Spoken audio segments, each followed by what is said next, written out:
সখীপুর আবাসিক মহিলা কলেজ সখীপুর নারী শিক্ষাকে এগিয়ে নেওয়ার জন্য ২৯ বছর আগে ৯ এপ্রিল এই দিনে চারবারের সাবেক সংসদ প্রয়াত কৃষিবিদ শওকত মোমেন শাহজাহান এমপি এই কলেজটি প্রতিষ্ঠা করেছিলেন।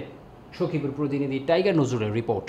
সখীপুর আবাসিক মহিলা কলেজের প্রতিষ্ঠা বার্ষিকী উপলক্ষে কলেজ প্রতিষ্ঠাতা ও জমির দাতাগণের বিদেহী প্রাণের শান্তি কামনা করে দোয়া করা এবং আলোচনা সভার আয়োজন করা হয়। উক্ত দোয়া ও আলোচনা সভায় কলেজ ম্যানেজিং কমিটির সভাপতি জনাব আলমগীর ফেরদৌস, অধ্যক্ষ সর্বজন শ্রদ্ধেয় জুলফিকার হায়দার কামাল লেবু, চেয়ারম্যান উপজেলা পরিষদ সখীপুর, প্রতিষ্ঠাকালীন শিক্ষক কর্মকর্তা, বর্তমান বিভাগীয় প্রধান শিক্ষক মণ্ডলী এবং কলেজ পরিচালনা পরিষদের সদস্যগণ সহ গণ্যমান্য ব্যক্তিবর্গ উপস্থিত ছিলেন। সভাপতি তার বক্তব্যে বলেন, আমাদের ঐতিহ্যবাহী সখীপুর মহিলা কলেজ প্রতিষ্ঠার সাথে সংশ্লিষ্ট সকলের প্রতি গভীর শ্রদ্ধা এবং সখীপুর আবাসিক মহিলা কলেজের প্রতিষ্ঠাতা প্রয়াত নেতা তিলোত্তমা সখীপুর এর স্বপ্নদ্রষ্টা কৃষিবিদ শওকত মোমেন শাহজাহান এমপি এর বিদেহী আত্মার শান্তি কামনা করে আগামী দিনে অত্র কলেজ পরিচালনা এবং সমৃদ্ধির জন্য আপনাদের সার্বিক সহযোগিতা কামনা করছি।